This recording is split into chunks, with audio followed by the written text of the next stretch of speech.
حسین تیرے نام سے ملی ہے دین کو زندگی حسین تیرے نام سے۔ اعوذ باللہ من الشیطان الرجیم، بسم اللہ الرحمن الرحیم، الحمد للہ رب العالمین، والصلاة والسلام علی سید الانبیاء والمرسلین، حبیب الہ العالمین ابی القاسم محمد، اللہم صلی علی محمد وآل محمد وعجل فرجہ وعلى آلہ الطیبین الطاہرین سیما بقیۃ اللہ فی الارضین۔ قال اللہ تعالی فی کتابہ الکریم، بسم اللہ الرحمن الرحیم، وَنُرِيدُ أَن نَّمُنَّ عَلَى الَّذِينَ اسْتُضْعِفُوا فِي الْأَرْضِ وَنَجْعَلَهُمْ أَئِمَّةً وَنَجْعَلَهُمُ الْوَارِثِينَ۔ ایک بار پھر درود بھیجے گا، محمد وآل محمد، صلی علی محمد وآل محمد وعجل فرجہ۔ پروردگار عالم کا انتہائی لطف و کرم ہے، انتہائی احسان ہے۔ خدا متعال نے جو قوانین قرآن کریم میں بیان فرمائے، ان میں سے ایک قانون یہ ہے کہ اگر تم شکر بجا لاؤ گے تو میں نعمتوں میں اضافہ کر دوں گا، نعمتوں کو بڑھا دوں گا۔ ان شکرتم لازیدنکم۔ لطافت یہ ہے کہ ہم نے ترجمے میں آپ سے کہا کہ خدا متعال نے کہا ہے کہ ہم نعمتوں میں اضافہ کریں گے۔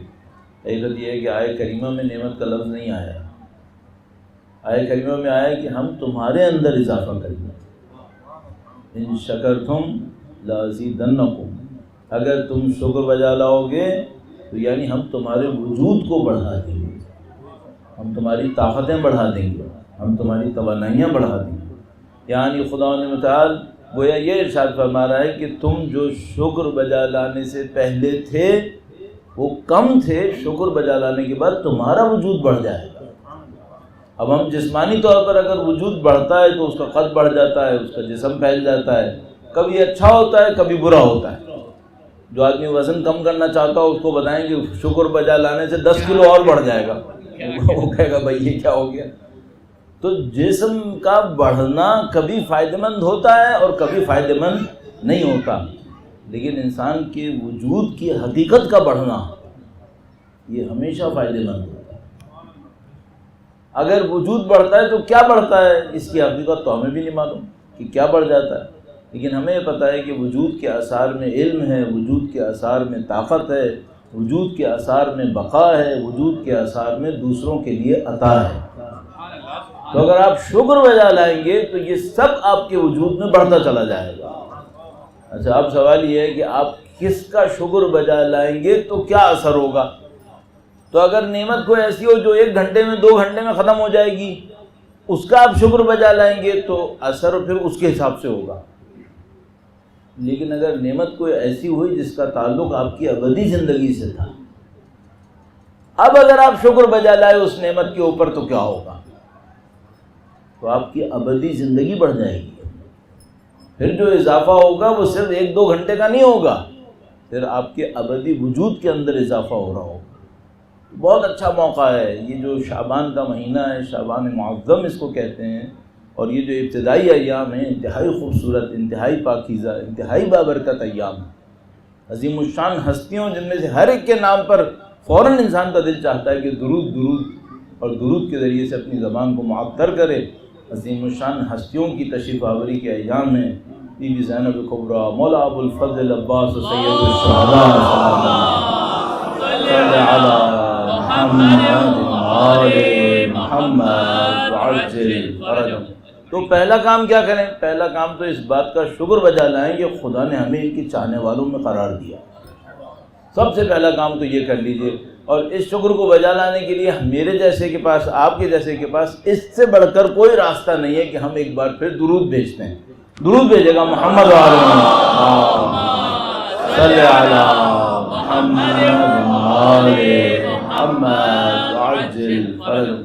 2-3 پوائنٹس میں نے آپ کی خدمت میں عرض کرنے، اور اس کے بعد آپ کی زحمت تمام کروں گا۔ ظاہر ہے آپ کافی وقت سے یہاں تشریف فرما ہوں گے، لیکن اس عید سعادت کی سعادتوں سے ظاہر ہے ہم سب لوگ مستفید ہونا چاہتے ہیں۔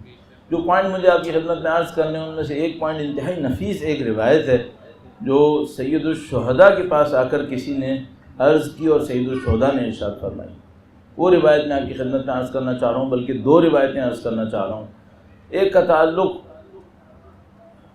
اس محبت کے اثر سے ہے جو آپ کے اور میرے دل میں امام حسین کے لیے، اس کا اثر کیا ہے، اور ایک کا تعلق اس ہدف سے ہے جس پر امام حسین مجھے اور آپ کو پہنچانا چاہتے ہیں۔ یہ دو مجھے آپ کی خدمت میں پوائنٹ عرض کرنے، دونوں روایتیں سید الشہداء سے ہیں، لیکن اس سے پہلے ایک پوائنٹ ہے جس کا تعلق آج کی محفل سے بھی ہے، ہمیشہ سے ہے، وہ ہے درود بھیجنے کے طریقے کے اوپر۔ درود بھیجنے کا کوئی ایسا انداز کہ جس میں ہمیں درود کا اثر زیادہ سے زیادہ نصیب ہو جائے۔ اور یہ اس پس منظر میں آپ کی خدمت میں عرض کر رہا ہوں کہ سالوں پہلے کبھی میرے ذہن میں آیا کہ تسبیح کا کیا اثر ہونا چاہیے، اور میں نے غور کرنا شروع کیا کہ تسبیح کا اثر کیا ہونا چاہیے۔ تو بڑے عجیب و غریب اثرات ہیں جو تسبیح کے حوالے سے ہمارے پاس روایتوں میں موجود ہیں۔ میں ذہن میں سوچا کہ جو اثر روایتوں نے بیان کیے ہیں وہ اثر میرے اندر آ رہے ہیں یا نہیں آ رہے۔ میں احساس کیا کہ نہیں، وہ بات نہیں آ رہی، صاف بات، وہ بات نہیں آ رہی۔ تو کیوں نہیں آ رہی؟ کیا روایت میں کوئی کمی ہے؟ نعوذ باللہ اعتبار کم ہے؟ تو دیکھا نہیں، اعتبار تو نہیں، اعتبار تو بہت زیادہ ہے، روایت مستند ہے، علماء کا عمل اس کی تائید بھی کر رہا ہے، استناد کی۔ تو پھر میں سمجھا کہ ہمارا جو تسبیح پڑھنے کا طریقہ ہے اس میں شاید کوئی مشکل ہو گئی۔ عدد میں کوئی مشکل نہیں، 34 مرتبہ اللہ اکبر ہے، 33 مرتبہ الحمدللہ ہے، 33 مرتبہ سبحان اللہ ہے، اس میں کوئی شبہ نہیں۔ صرف کیا ہے، جس طرح سے ہم پڑھ رہے ہیں شاید وہ صحیح نہیں ہے۔ مثلاً کیا تھا، ابھی میں صرف تسبیح کا عرض کر رہا ہوں کہ بھائی ہم بہت تیز پڑھ رہے ہیں، اتنا تیز نہیں پڑھنا چاہیے، ہلکا ہلکا پڑھنا چاہیے۔ 200 کلمات ہیں، اللہ اکبر 2 کلمے، 34 مرتبہ اللہ اکبر، 33 مرتبہ الحمدللہ، 33 مرتبہ سبحان اللہ، کل ملا کے 200 کلمات بنتے ہیں۔ 200 کلمات کو آپ کتنے سیکنڈ میں پڑھتے ہیں؟ ایوریج پبلک 20 سیکنڈ میں۔ اس سے تسبیح کا اثر مل جائے گا؟ اس تسبیح کی طاقت کیا ہے؟ شہید اول شہید ثانی اپنی کتاب میں روایت کرتے ہیں، کہتے ہیں کہ 1000 رکعت نافلہ نماز سے اس کا ثواب زیادہ ہے۔ 1000 رکعت نافلہ نماز، تو یہ 60 سیکنڈ 20 سیکنڈ میں 200 لفظ کہہ کر وہ ثواب مل جائے گا؟ اندازہ کیا نہیں ہے، ایسے نہیں ہوگا، تھوڑا سنبھل کے کرنا ہوگا، اللہ اکبر کو سوچنا ہوگا، الحمد کو سوچنا ہوگا، سبحان اللہ کو سوچنا ہوگا۔ میں کئی دفعہ عرض کر چکا ہوں۔ تو اسی طرح اسی لائن کے اوپر سوچتے سوچتے درود پہ بات آئی کہ درود کا وہ اثر مل رہا ہے جو ہمیں وعدہ کیا گیا ہے۔ قلب کی نورانیت، نبی کی طرف سے عافیت، شفاعت کے وعدے، برکتیں زندگی کے اندر، میں نے اندازہ لگایا وہ بات نہیں ہے جو ہونی چاہیے۔ تو کیوں نہیں ہے؟ کیا روایت میں کمزوری ہے؟ نہیں، روایت میں کمزوری نہیں، روایت مستند ہے۔ تو درود کے الفاظ میں کوئی غلطی ہے نعوذ باللہ تعالیٰ؟ وہ بھی نہیں ہے، صحیفہ ہے امام معصوم کے اندر بھی یہی الفاظ ہے۔ یہ جو شعبان کا مہینہ ہے اس میں درود شعبانیہ مشہور ہے، زوال کے وقت کے قریب درود شعبانیہ پڑھنا بہت مشہور روایت ہے، مفاتیح الجنان کے اندر بھی موجود ہے۔ 2-3 اعمال ماہ شعبان کے بہت مشہور ہیں۔ ایک یہ درود شعبانیہ زوال کے وقت ہے، مشکل سے 3 منٹ 5 منٹ کی عبارت ہے۔ 70 مرتبہ ہر روز استغفار کرنا بہت کمال ہے۔ 70 مرتبہ ہر روز استغفر اللہ ربی و اتوب الیہ بہت ضروری ہے۔ شعبان کے مہینے میں مستحب روزے رکھنا، چاہے 2 رکھے چاہے 3 رکھے، مستحب روزے ضرور رکھے، اور آخری 3 دن کو اگر ماہ رمضان سے متصل کر دے تو سمجھ لو سارے سال کا حساب ہو گیا۔ تو شعبان کا مہینہ بہت اہم ہے، لیکن شعبان کے مہینے کی خاصیتوں میں سے ایک خاصیت درود ہے۔ کثرت سے درود پڑے شعبان کے مہینے کے اندر۔ تو اب میں درود کے اوپر چند منٹ عرض کروں گا اور پھر وہ 2 روایتیں سید الشہداء سے عرض کروں گا۔ درود بھیجے گا محمد و آل محمد، صلی علی محمد۔ پہلی بات، پہلے بھی شاید عرض کر چکا ہوں آپ کی خدمت میں، دوبارہ عرض کر رہا ہوں چونکہ یہی ذہن سے نکل جاتا ہے کہاں پہ کیا بات کہی ہے، اور جو سمجھ میں آتا ہے کہ یہ بات بہت ضروری ہے اپنے لیے بھی، تاکہ آپ کریں گے مجھے ثواب ملے گا. پہلی بات، جب آپ درود پڑھیں سب سے پہلے تو یہ سوچ لیجیے بھائی یہ جو آپ درود پڑھ رہے ہیں یہ کیوں پڑھ رہے ہیں. بہت معذرت کے ساتھ ہم جیسے بولنے والے ٹائم آؤٹ لینے کے لیے درود پڑھوا دیتے. مجھے پانی پینا ہے میں درود پڑھوا دوں گا. یہ درود نہیں ہے، یہ درود کی بات نہیں ہوئی. تو درود جو ہے خود ایک عبادت ہے یا نہیں ہے؟ بھئی قرآن کریم میں آئے کریمہ ہے، صریح حکم خدا ہے، ان اللہ و ملائکتہ یصلون علی النبی یا ایھا الذین آمنوا صلوا علیہ وسلموا تسلیما. اللہم صل علی محمد وآل محمد وعجل فرجهم اجمعین. پہلے تو یہ کہ سوچنا پڑے گا بھائی درود خود ایک عبادت ہے. تو پہلا پوائنٹ کیا ہے؟ آپ اپنی زندگی میں درود کسی اور چیز کے سائے میں پڑھتے ہیں بہت اچھا ہے، خود درود کو بھی عبادت بنا کے پڑھیں.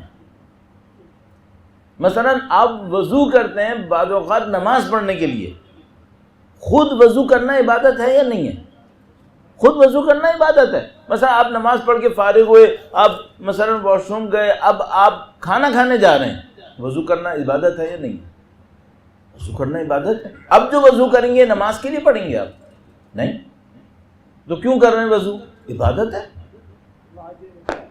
آپ جتنا وضو کریں گے آپ کی نورانیت بڑھے گی. اور اگر خدا نہ کرے کوئی بیماری آپ کے جسم کو لاحق ہوئی ہے نا، جس میں آپ کو کھانے سے کوئی پریشانی ہو رہی ہے، تو میں سادہ ترین نسخہ آپ کی خدمت میں عرض کروں گا مستند، کہ آپ ہمیشہ وضو کر کے کھانا کھائیں.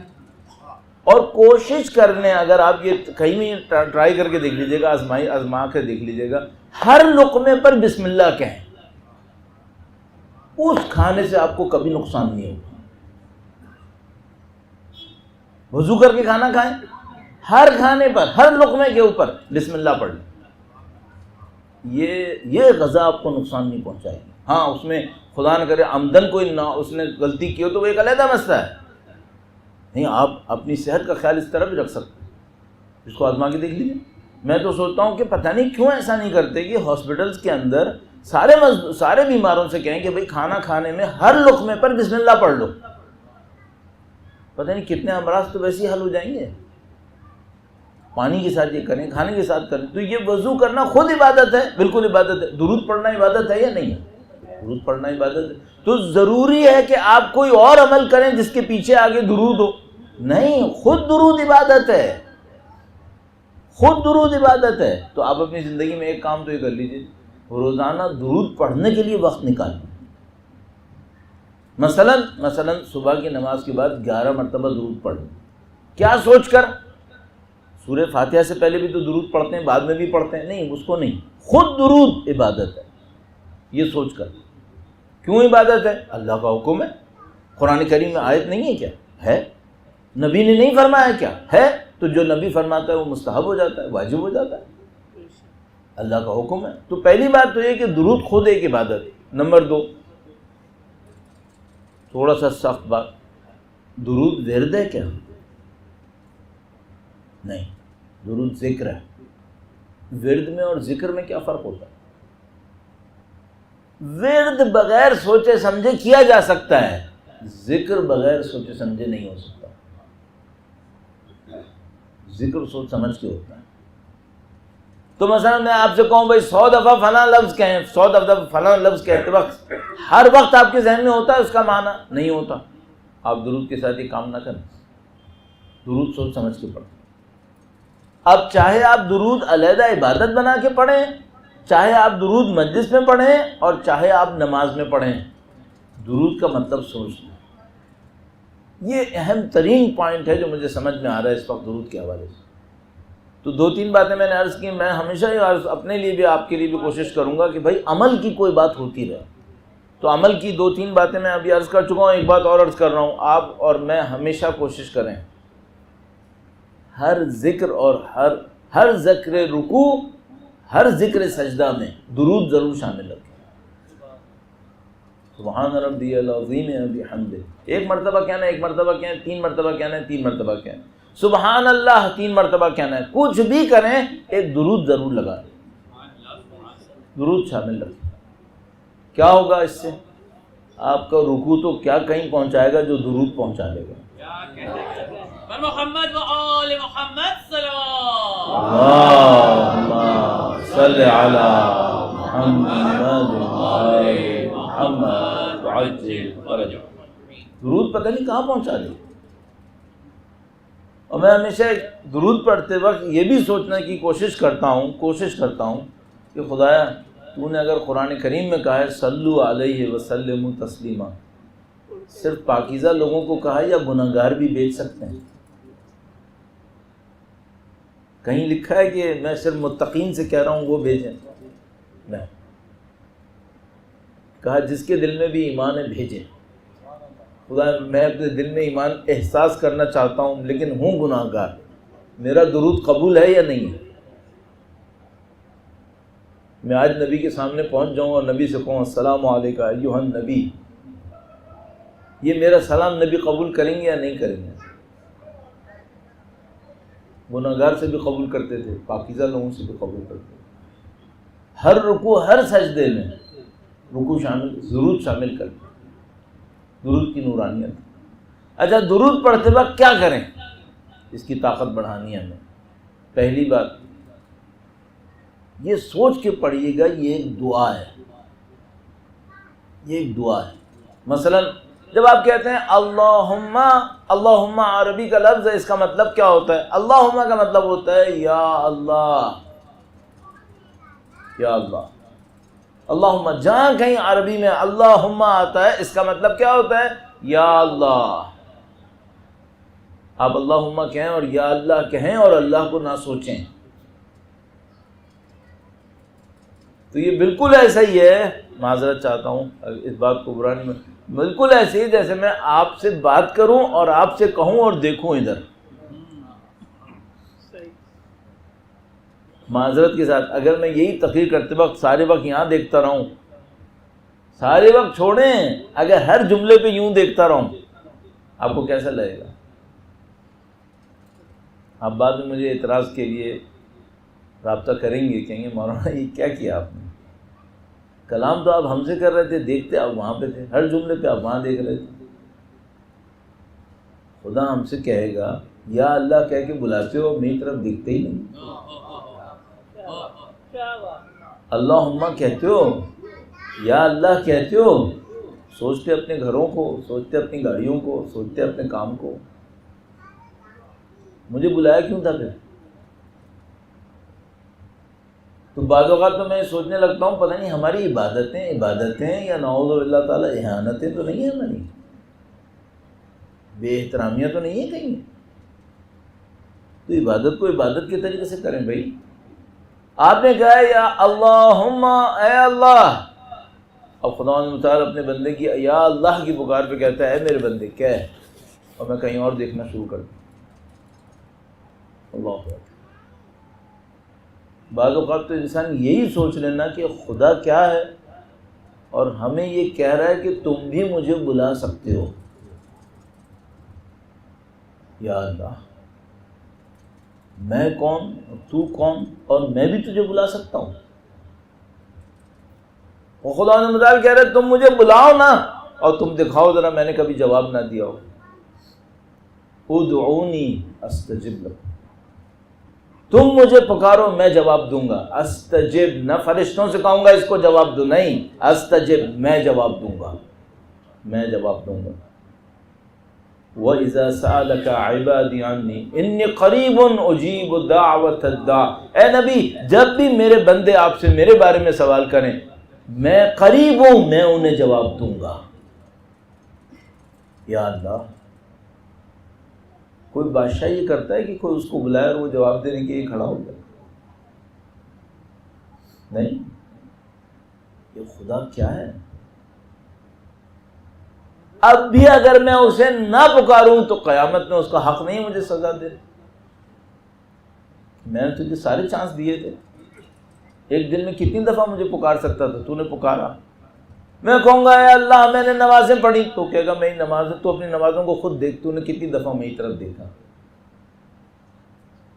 تو بولتا تھا اللہ اکبر، سوچتا تھا کہیں اور. درود کو بھائی طاقت دینی ہے، درود کو اہمیت دینی ہے۔ کیسے؟ جب آپ کہیں اللہم، اللہ کی طرف سوچیں، خدایا تجھ سے مانگنے آیا ہوں، آپ کا درود نورانیت دینا شروع کر دے گا۔ اللہ سے کیا مانگنے آئے ہو؟ اے اللہ میں تجھ سے کہنے آیا ہوں کہ تو اپنے نبی پر درود نازل فرما۔ نبی اللہ کا نبی ہے، اللہ نبی سے رابطے میں ہے، بیچ میں آ کر اللہ سے کہہ رہا ہوں تو نبی پہ درود بھیج۔ تیری حیثیت کیا ہے جو تو کہہ رہا ہے؟ بھائی میں معذرت کے ساتھ ایک مثال اگر سوچوں اپنے طور پر، مجھے کہ کوئی بادشاہ ہو اور اپنی بیٹے کی بچے کی سالگرہ کرے، صحیح ہے، میرے جیسا ایک فقیر آ کر بادشاہ سے کہے میں تیرے بچے کے لیے گفٹ لایا ہوں،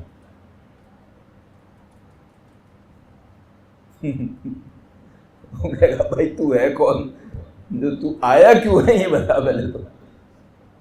اب خدا ہے، نبی اللہ کا نبی، اور میں خدا کے پاس جا کے کہہ رہا ہوں خدا ہے نبی پہ رحمت نازل فرما، تو خدا کہہ سکتا تھا تو ہے کون بیچ میں؟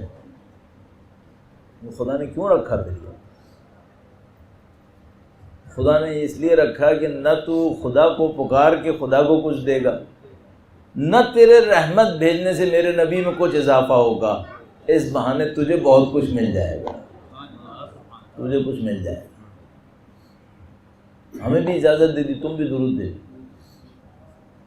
اب میں درود بھیج رہا ہوں اور میں اللہ کو نہیں سوچ رہا، تو مجھے کرنا کیا تھا؟ جب میں نے کہا تھا اللہم، تو مجھے خدا کو سوچنا تھا، اے اللہ میں تجھے پکارنے آیا ہوں۔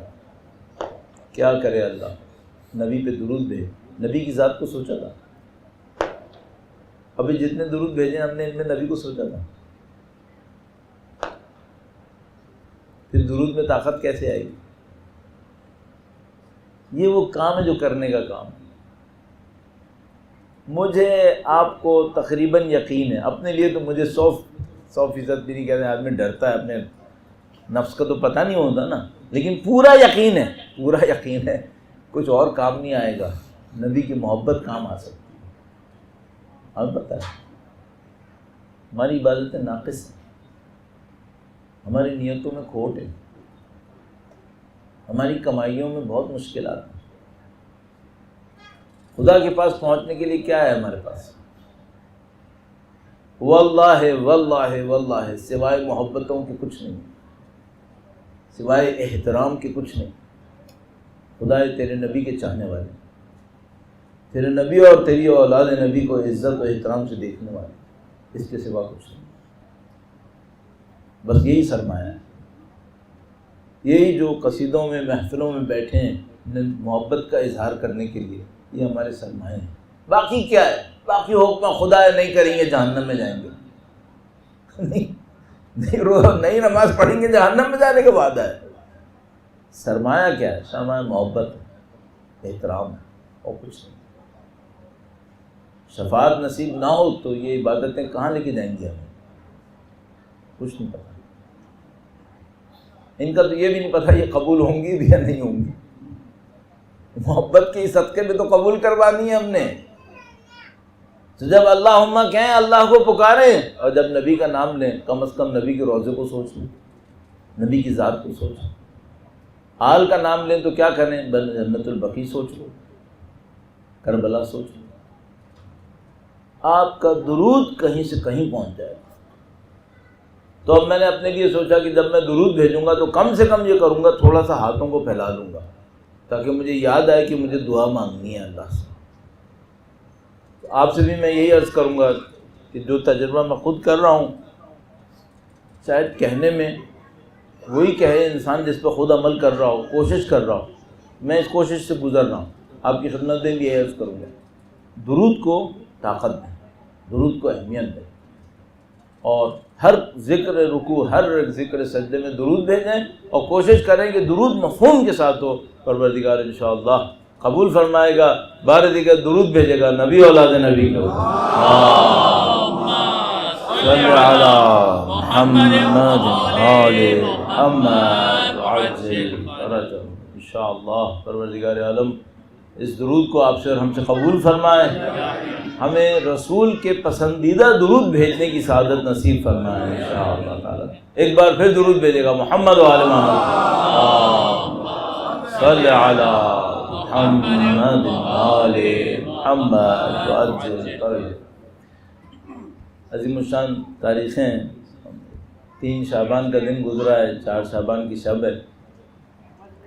کل پرسوں کسی نے واٹس ایپ میں ایک میسیج بھیجا، بہت خوبصورت میسیج تھا، آپ میں سے شاید اکثر نے وہ دیکھ لیا ہوگا، پڑھ لیا ہوگا، سن لیا ہوگا، لیکن میرا دل چاہ رہا ہے اس کی برکتوں میں بھی شامل ہو جاؤں کسی طریقے سے۔ تو اس میں میرا خیال میں استاد پناہیان کا شاید کلپ تھا، اس میں انہوں نے ایک روایت پڑھی سید الشہداء سے۔ میں نے ابھی تک ماخذ اس کا تلاش نہیں کیا، کوشش کروں گا انشاءاللہ اس کی سند نکال لوں، لیکن استاد پناہیان مشہور ہیں، بے سند کے نہیں بولا ہوگا انہوں نے، تو میں بھی انشاءاللہ نکال کے رکھوں گا کبھی، اس کو ڈھونڈ نہیں سکا ابھی، میں نے کوشش نہیں کی، لیکن مجھے یقین ہے جلدی مل جائے گا، کوئی مسئلہ نہیں ہے۔ آج کل انٹرنیٹ کا دور ہے، انٹرنیٹ پہ ساری کتابیں موجود ہوتی ہیں، صرف آپ ورڈز ڈالیں کہیں نہ کہیں مل جاتا ہے، تو آسان ہو گیا کام۔ بہرحال اس روایت کے اندر ہے کہ سید الشہداء تشریف فرما تھے، گویا زمانہ وہ زمانہ ہے جب مولا امیر المومنین کی شہادت ہو چکی ہے، وہ زمانہ ہے جب مولا امیر المومنین کی شہادت ہو چکی ہے، گویا امام حسن مجتبیٰ کی شہادت بھی ہو چکی ہے، اور ادھر سے دور امیر شام کا دور آیا ہوا ہے۔ تو یعنی یہ روایت تقریباً 51 ہجرہ سے 61 ہجرہ کے درمیان میں کوئی روایت ہے، 51 ہجرہ سے 61 ہجرہ کے درمیان کی کوئی روایت ہے۔ تو اس میں لکھا ہے روایت میں کہ ایک لوگوں کی ایک جماعت، کچھ لوگ، اب وہ کچھ لوگ جب عربی میں کچھ کہتے ہیں تو معمولاً 3 سے اوپر ہو سکتے ہیں، 40-50 بھی ہو سکتے ہیں، 5-10 بھی ہو سکتے ہیں، کچھ بھی ہو سکتا ہے۔ تو ایک گروہ لوگوں کا، ایک جماعت سید الشہداء کی خدمت میں حاضر ہوئے، سلام جواب ہوا، اس کے بعد انہوں نے سید الشہداء سے کہا کہ اے امام، ہمارے کچھ دوست امیر شام کے پاس گئے ہیں، ہمارے کچھ دوست امیر شام کے پاس گئے ہیں، اور امیر شام نے ان کو بہت نوازا ہے، بہت دیا ہے، ہم امیر شام کے پاس نہیں گئے، ہم آپ کے پاس آئے، ہمارے کچھ دوست امیر شام کے پاس گئے، اس نے انہیں بہت دیا ہے، ہم ادھر نہیں گئے، ہم آپ کے پاس آئے۔ سید الشہداء نے کہا کہ میں تمہیں اتنا دوں گا جو اس کے دیے سے زیادہ ہوگا۔ 10,000 درہم دیے ہوں گے نا مثلاً ایک آدمی کو، وہ کیا کرتا تھا، جنگ میں قیمتیں لگاتا تھا، اگر 10 سپاہیوں کا سالار آ جائے تو اس کو اتنے پیسے دوں گا، 100 سپاہیوں کا سالار آیا تو اس کو اتنے پیسے دوں گا، ایک قبیلے کا سردار آیا اس کو اتنے پیسے دوں گا، سب کے پیسے لگے بندے تھے، تاریخ میں سب لکھا ہوا ہے۔ رہبر معظم نے جلاوطنی کے زمانے میں، شاہ کے زمانے میں ان کو جلاوطن کر دیا تھا ایک علاقے میں، تو رہبر معظم نے اس زمانے میں شیخ آل یاسین کی ایک کتاب تھی صلح امام حسن، اس کو فارسی میں ترجمہ کیا تھا، اب وہ کتاب اردو اور انگلش میں بھی ترجمہ ہوئی بھی ہے۔ اس کتاب کے اندر لسٹ ہوئی بھی ہے کہ امیر شام نے امام دوم کے لشکر سے لوگوں کو نکالنے کے لیے اسکیل کیا رکھا تھا رشوت کا، یہ آئے گا تو اس کو اتنا ملے گا، کانکریٹ بالکل فارم چارٹ بنا ہوا، اس کو اتنا ملے گا، اس کو اتنا ملے گا۔ تو یہ گروہ آیا سید الشہداء کے پاس، اس نے کہا کہ اے امام، ہمارے کچھ دوست امیر شام کے پاس چلے گئے، اس نے انہیں بہت کچھ دیا، ہم نہیں گئے، ہم آپ کے پاس آئے۔ سید الشہداء نے فرمایا کہ اس نے جتنا دیا میں اس سے زیادہ دوں گا۔ اب میں تھوڑا سا بیک گراؤنڈ عرض کر دوں، ایک ہمارے ہاں آپ کے اور ہماری زبانوں کے اوپر ایک جملہ ہے، ایک اصطلاح ہے، اس کو ہم کہتے ہیں کریم، اللہ کریم۔ کریم کا مطلب کیا ہوتا ہے؟ یہ بہت عجیب لفظ ہے، اس میں اتنی وسعت ہے، اتنی وسعت ہے، تقریباً ناممکن ہے انگلش میں یہ ترجمہ ہو، تقریباً ناممکن، اور تقریباً ناممکن ہے کہ اردو میں بھی ترجمہ ہو، سوائے یہ کہ خود کریم کا لفظ دوبارہ استعمال کرنا، ورنہ نہیں ہو پائے گا، بہت عجیب لفظ ہے۔ تو مثلاً اس کی اوصاف پوچھتے رسول خدا سے، اے اللہ کے رسول، اللہ کریم ہے مطلب کیا ہے؟ رسول خدا بتاتے ہیں کرامت کا مطلب یہ، کرامت کا مطلب یہ۔ کریم کا ایک مطلب یہ ہوتا ہے بنا مانگے دیتا ہے، اور دیتا ہے تو حساب نہیں لیتا ہے، بنا مانگے دیتا ہے۔ کریم اس کو کہتے ہیں۔ کریم کون ہوتا ہے؟ فرمایا ایک جگہ کے اوپر خدا کریم ہے۔ ایک آئے بندے خدا سادہ مزاج کا، اس نے اللہ کے نبی کے پاس آ کر کہا کہ اے اللہ کے نبی، آپ قیامت سے اتنا ہمیں ڈراتے ہیں، اتنا آپ نے روایتیں بتائی ہیں قیامت کی، اللہ کریم ہے یا نہیں ہے؟ اللہ کے نبی نے کہا کریم ہے، اکرم الاکرمین۔ کہا کہ اے اللہ کے نبی آپ مجھے بتائیں قیامت کے دن خدا حساب لے گا ہم لوگوں سے یا فرشتے حساب لیں گے؟ لوگوں نے کہا یہ کیا سوال ہے بھائی، خدا ہر کام فرشتوں کے ذریعے کرواتا ہے، تو اگر فرشتے حساب دیں گے تو فرشتے کچھ اور کریں گے، خدا کچھ اور کرے گا؟ تو اس نے کہا نہیں اللہ کے نبی بتائیں، اے اللہ کے نبی خدا حساب لے گا یا فرشتے حساب دیں گے؟ اللہ کے نبی مسکرائے، کہا اللہ حساب دے گا۔ کہنے لگا پھر میرا کام حل ہے، پھر میرا کام چل گیا۔ لوگوں نے کہا بھائی کیسے؟ کہنے لگا کہ دیکھو اللہ کے نبی نے کہا ہے کہ خدا کریم ہے، اور مجھے یہ پتا ہے میں نے جو کریم دیکھے ہیں ان میں اگر کریم سے معافی مانگ لو تو فوراً معاف کر دیتا۔ خدا مجھ سے حساب لینے والا ہے نا، میں رب کریم کے حضور ابھی سے معافی مانگتا، کیسے معاف نہیں کرے گا؟ میں نے دنیا میں کریم دیکھے معاف کر دیتے ہیں، خدا تو کریم ہے۔ بڑا عجیب لفظ ہے یہ کرامت کا لفظ۔ تو خاندان کریم ہے یا نہیں ہے؟ یا اللہ، بی بی جو قوم میں تشریف فرمائے نا، ان کا لقب ہے کریم اہل بیت۔ اللہ، کریم اہل بیت۔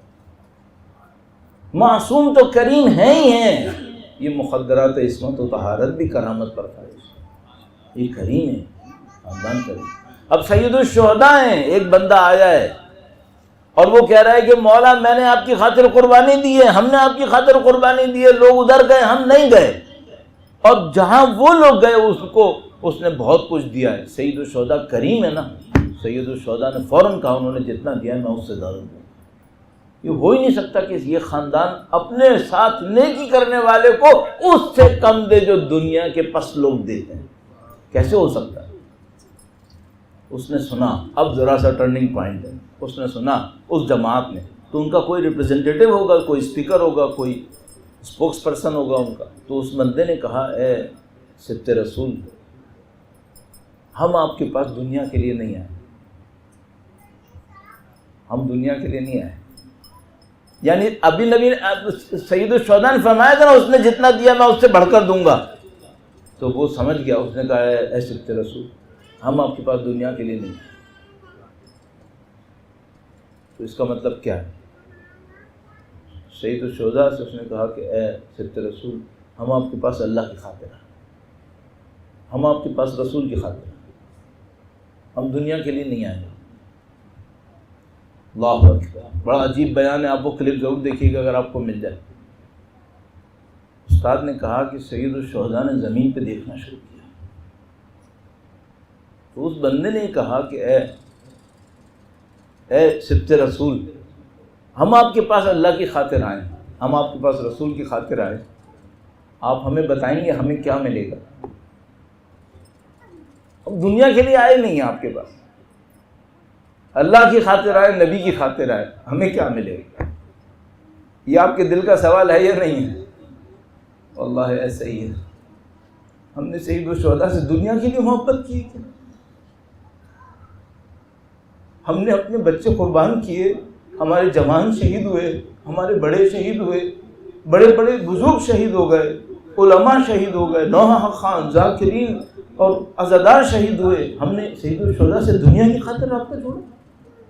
واللہ نہیں، ہم نے سید الشہداء سے کچھ اور رابطہ جوڑا ہے، اللہ کی خاطر رکھا ہے، اللہ کی نبی کی خاطر رکھا ہے، سبت نبی ہے، سفینۃ النجات ہے، مصباح الہدیٰ ہے، اس کی خاطر سید الشہداء سے رابطہ رکھا ہم نے، اور کس کی خاطر کیا؟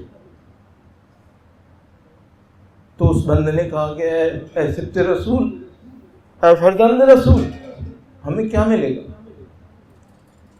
راوی کہتا ہے سید الشہداء نے زمین کو دیکھنا شروع کر دیا، لمبی فکر میں گئے، لمبی فکر میں، یعنی میں اپنی طرف سے عرض کر رہا ہوں، جیسے بعض اوقات ہوتا ہے نا انسان کہیں سوچتے سوچتے کہیں سے کہیں چلا جاتا ہے، تو گویا سید الشہداء دیکھ تو زمین پہ رہے تھے لیکن آخرت کی ساری منزلیں گویا دیکھ رہے تھے۔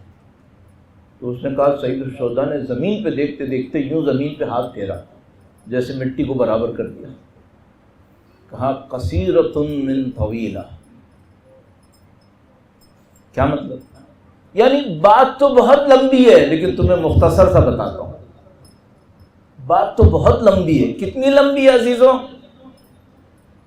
موت ہے، برزخ ہے، محشر ہے، پل صراط ہے، جنت ہے، جنت کے درجات ہے۔ سید الشہداء نے کہا بات تو بہت لمبی ہے، قصیرۃ من طویلہ، بات بہت لمبی ہے لیکن تمہیں صرف ایک مختصر سی بات بتاتا ہوں۔ اگر تم ہمارے پاس اللہ کی خاطر آئے، نبی کی خاطر آئے، تو تم آخرت میں ہمارے ساتھ ایسے ہوگے جیسے میری 2 انگلیاں۔ ہم آخرت میں تمہیں ایسے اپنے ساتھ رکھیں گے۔ آج شب عید ہے، اس خاندان کی خوشیوں کے دن ہے، اور یہ بڑی بشارت ہے جو سید الشہداء سے ہمیں اور آپ کو ملی ہے۔ اس مرحلے کے حصول کے لیے، اپنی نیتوں کی پاکیزگی کے لیے، سید الشہداء کے قرب کے حصول کے لیے کہ ہمارا ان سے تعلق اللہ اور اس کے نبی کی خاطر ہو، ان سے محبت ہماری پر خلوص ہو، بآواز بلند درود بھیجیں محمد و آل محمد صلی علی محمد محمد عجل فرج۔ اور کیا چاہیے ہمیں اس وعدے کے بعد؟ اور کیا چاہیے؟ اگر سید الشہداء ہم سے کہتے ہیں نا کہ میں تمہیں جنت دلاؤں گا، باغ دلاؤں گا، محل دلاؤں گا، حور و قصور دلاؤں گا، بہت چھوٹی بات ہوتی ہے۔ سید الشہداء نے کہا تم ہماری خاطر آئے، ہمارے پاس ہماری خاطر آئے، تو ہم اب تمہاری قیمت جنت نہیں ہے، اب تمہاری قیمت ہم خود ہیں، اب تم ہمارے ساتھ ہو۔ بہت بڑا مقام، یہ نہیں معلوم اس کے کیا اثرات ہوں گے، نہیں معلوم اس کی کیا برکتیں ہوں گی۔ تو عزیزان محترم، ایسی شبوں میں سب سے اہم کام میرا اپنے خیال یہ ہے کہ آپ اور میں اس کام کی اہمیت کو پہچانیں کہ اگر خدا نے یہ محبت دی ہے تو یہ محبت کیا محبت ہے، یہ محبت کتنی قیمتی ہے۔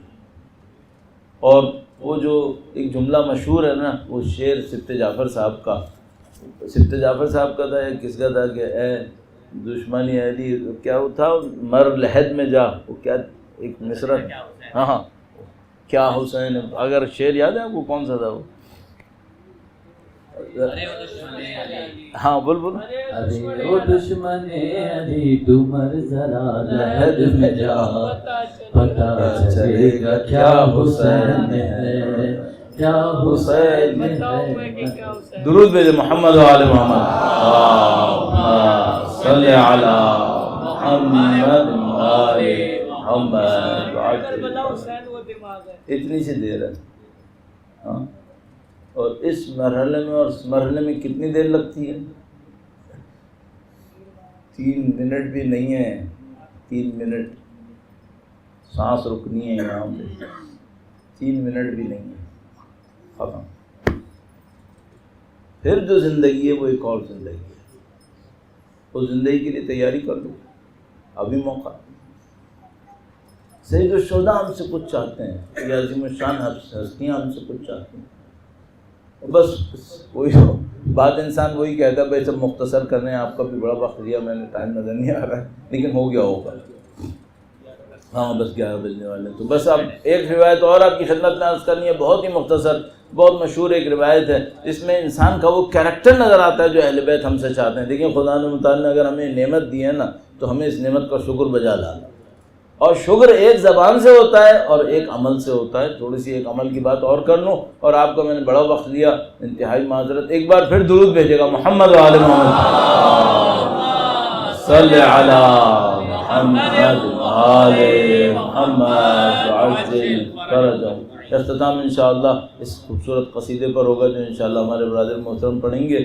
تو میرے ساتھ مشکل یہ ہے کہ میں میلاد میں بھی بیٹھتا ہوں تو رلا کے اٹھتا ہوں. مصیبت یہ ہو گئی, مشکل یہ ہو گئی, اور میں کیا کروں. یہ محبت انسان کے اوپر ایسا بوجھ ڈال دیتی ہے ایک معنی میں.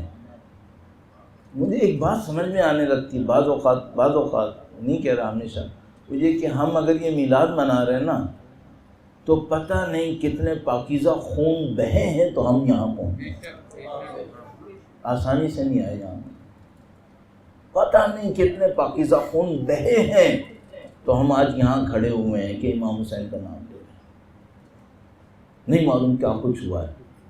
بڑی ذمہ داریاں اٹھانی پڑیں گی ہم لوگوں کو, سب کے جواب دینے. اسی لیے بار بار کہتے ہیں بھائی دعا میں یہ کہتے نا ربنا اغفر لنا ولوالدینا ولمن وجب له حق علینا ولمن وصانا بالدعاء ولاخواننا الذین سبقونا بالایمان. خدایا ان کی بھی مغفرت کر, ہمارے ان بھائیوں کی جو ایمان میں ہم سے پہلے گزر گئے. کیوں؟ ان کی قربانیوں پر کھڑے ہو کر آج ہم میلاد منا رہے ہیں, آج ہم یہاں پہنچے. یہ چند جملے جو ہم نے اور آپ نے ذکر کیے نا, یہ ملائے عام میں کہنے پر گردنیں کٹتی تھیں, یہ سب کے سامنے کہنے پہ گردنیں اڑ جاتی تھیں. آج ہم لوگ اتنے سکون سے کہہ رہے ہیں, امن و امان میں کہہ رہے ہیں الحمدللہ رب العالمین. تو یہ بہت مشکل کام ہوا ہے. بہرحال ایک آدمی آیا سید الشہداء کے پاس, بہت قصہ مختصر کروں, بہت مختصر, وہ بڑا نفیس واقعہ ہے لیکن اس میں ذمہ داری کا احساس, اور آپ کے اور میرے لیے بہت اہم ہے اس کے اوپر عمل کرنا ہے انشاءاللہ تعالی. سید الشہداء کے پاس آیا, اس نے سید الشہداء سے کہا کہ مولا میری کچھ مدد کریں.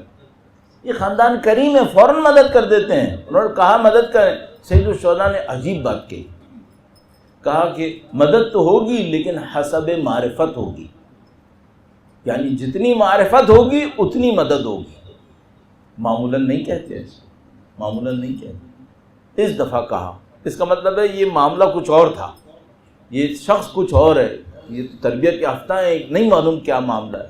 بہرحال تو سید الشہداء نے کہا حسب معرفت ہوگی. تو اس بندے خدا نے کہا کہ آپ میری معرفت کا امتحان لیں. کوئی کر سکتا ہے؟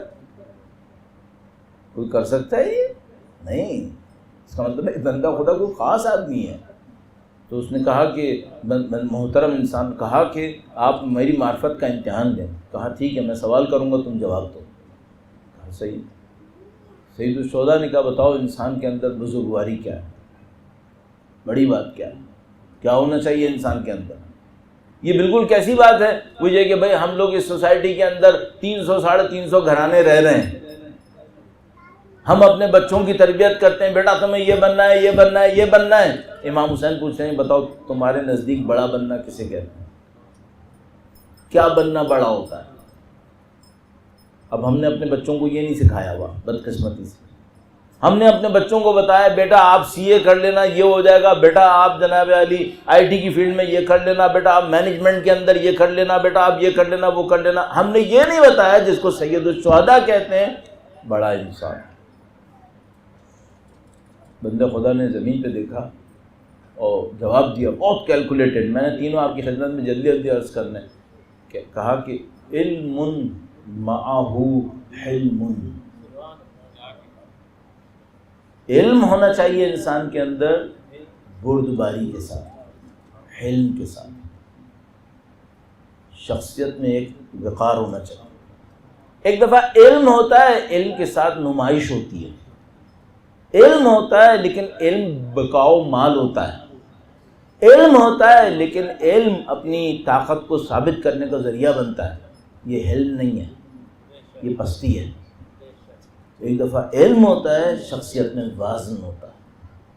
پیسے کی لالچ اس کو ہلاتی نہیں ہے, دشمن کا خوف اسے ڈراتا نہیں ہے, یہ علم ہوتا ہے. تو اس نے کہا علم, بڑی بات کیا ہے انسان کے اندر, CA مینجمنٹ, علم معہ حلم. آپ کہیں گے بھئی یہ CA مینجمنٹ یہ بھی تو علم ہے. ہر علم کی قیمت معلوم کے برابر ہوتی ہے. اگر کسی کے پاس خدا کا علم ہو تو اس کی قیمت خدا ہے. اگر کسی کے پاس قرآن کا علم ہے تو اس کے علم کی قیمت خود قرآن ہے.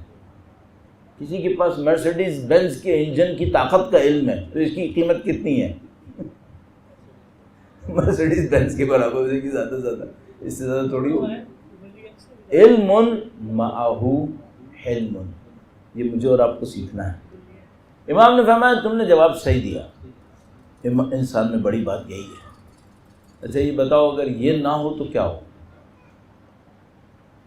اس نے سر جھکایا زمین پر، سوچا اور اس کے بعد کہا مال معہ مروہ، پیسے والا ہو لیکن ساتھ آنکھوں میں پانی ہو. پیسے والا ہو آنکھوں میں شرم ہو. کیا مطلب پیسے والا ہو آنکھوں میں شرم ہو؟ خوبصورت گھر بنائے بڑے بڑے نہیں، پیسے والا ہو فقیر کو دیکھے تو اس کا دل جلے کہ میرے ہاتھ میں پیسہ تھا، یہ بندہ بھوکا کیوں رہ گیا. پیسے والا ہو تو وہ ایک سے ایک لباس پہنے، ایک سے ایک جوتے پہنے نہیں. پیسے والا ہو دنیا بھر کو وہ دینے کی کوشش کرے جو اس کے پاس ہے. جو درود شعبانیہ میں نے عرض کیا نا، درود شعبانیہ میں جملہ آئے خدایا ان کی محبت میرے دل میں ڈال دے جن پر تو نے رزق کی تنگی کی ہے اور مجھے وسعت دے دی ہے. یہ درود شعبانیہ میں ہے. علم معہ حلم یہ شخصیت ہے. مال معہ مروہ یہ شخصیت ہے. ہم سمجھ رہے ہیں تھانے داری شخصیت ہے، چودراہٹ شخصیت ہے، طاقت دکھانا شخصیت ہے، بدماشیاں کرنا شخصیت ہے. یہ شخصیت ہے؟ شو بازیاں کرنا پیسے کی، طاقت کی اور یہ کی، اور یہ کیا ہے؟ یہ کہاں اہل بیت اطہار علیہ السلام کے نزدیک محترم ہے؟ دیکھنے کی بھی قابل نہیں ہے ان کے نزدیک یہ چیزیں. علم معہ حلم مال معہ مروہ. امام نے فرمایا تمہارا جواب صحیح ہے، یہ بھی نہ ہو تو کیا ہو؟ بڑا امتحان ہے. بندہ خدا نے پھر سر جھکایا، پھر سوچ کے کہا فقر معہ صبر. فقر ہو، فقیر ہو، غریب ہو لیکن صابر ہو، عزت دار. اپنی عزت کا جنازہ لے کے نہ گھومیں، اپنے ہاتھ میں بھکاری کا کاسا لے کے نہ گھومیں ایک دوسرے کے سامنے. فقر معہ صبر.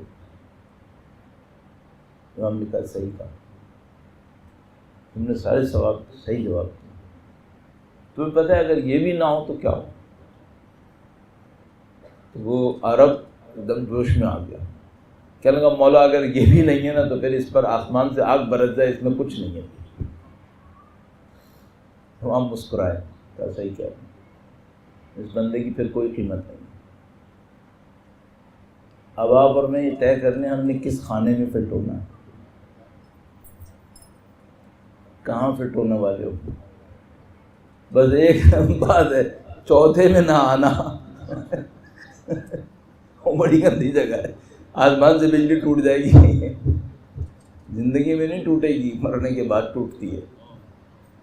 ایک دفعہ نہیں ٹوٹتی، پھر بار بار ٹوٹتی ہے. اتنی دفعہ جتنی دفعہ یہ حرکتیں کی ہوتی ہیں. ہر دفعہ جلاتی ہے، ہر دفعہ بھسم کر دیتی ہے. تو عزیزان محترم، بڑی خوبصورت لمحات، بڑی خوبصورت شب، اور الحمدللہ رب العالمین ذکر سب اہل بیت اطہار. جو میں نے کام کی باتیں کہیں یعنی پریکٹس کے لیے جو باتیں عرض کی، اس میں آپ سے شعبان کے بارے میں عرض کیا، ماہ شعبان معظم کے بارے میں درود پڑھیے گا، زوال سے پہلے خاص درود جو لکھا ہوا ہے، اور 70 دفعہ استغفار آپ سے عرض کیا، اور درود کثرت سے پڑھنے کے لیے عرض کیا. اس کے بعد درود کیسے پڑھنا ہے اس کو آپ کی خدمت میں عرض کیا کہ پہلے اللہ کی طرف توجہ فرمائیے گا، نبی کی ذات کی طرف توجہ فرمائیے گا، آل کی طرف توجہ فرمائیے گا، اور انشاءاللہ پورے خلوص کے ساتھ سید الشہداء نے جو 3 درجات بیان کیے ہیں، علم معہ حلم مال معہ مروہ فقر معہ صبر، اس میں سے کسی کو انتخاب کرنے کی کوشش کیجیے گا. انشاءاللہ پروردگار ہم سب کو اس راستے میں کامیابیاں نصیب فرمائیں انشاءاللہ. خدا نے متعال سے دعا کرتے ہیں، پاک پروردگار تجھے ان عظیم الشان ہستیوں کا واسطہ اس قلیل کو اپنی بارگاہ میں قبول فرما. ان کے نام کے صدقے میں ہمارے اور ہمارے مرحومین کے تمام گناہان صغیرہ و کبیرہ کی مغفرت فرما. ہم سب کو اہل بیت اطہار کی خاص شفاعت نصیب فرما. اے پاک پروردگار امام کے نام کے صدقے میں ہمارے بیماروں کو شفا نصیب فرما. بالخص اس کالونی کے اندر کچھ لوگ اگر بیمار ہیں اور اپنے بستروں کے اوپر ہیں، خدایا ان تمام بیماروں کو جو یہاں ہوں یا گھروں پر ہوں شفا عاجل و کامل نصیب فرما. کچھ کے چاہنے والے جیلوں کے اندر ہیں، خدایا بے گمنامی کی زندگیاں گزار رہے ہیں، خدایا تجھے واسطہ مولا امام موسیٰ کاظم علیہ السلام کا ان بے گناہ اسیروں کو آزادی اور رہائی نصیب فرما. اے خدایا امام کی نصرت کی سعادت نصیب فرما، اس راہ میں شہادت نصیب فرما. ربنا تقبل منا انك انت السميع العليم وتب علينا انك انت التواب الرحيم بجاه نبيك وعترته الطاهرين.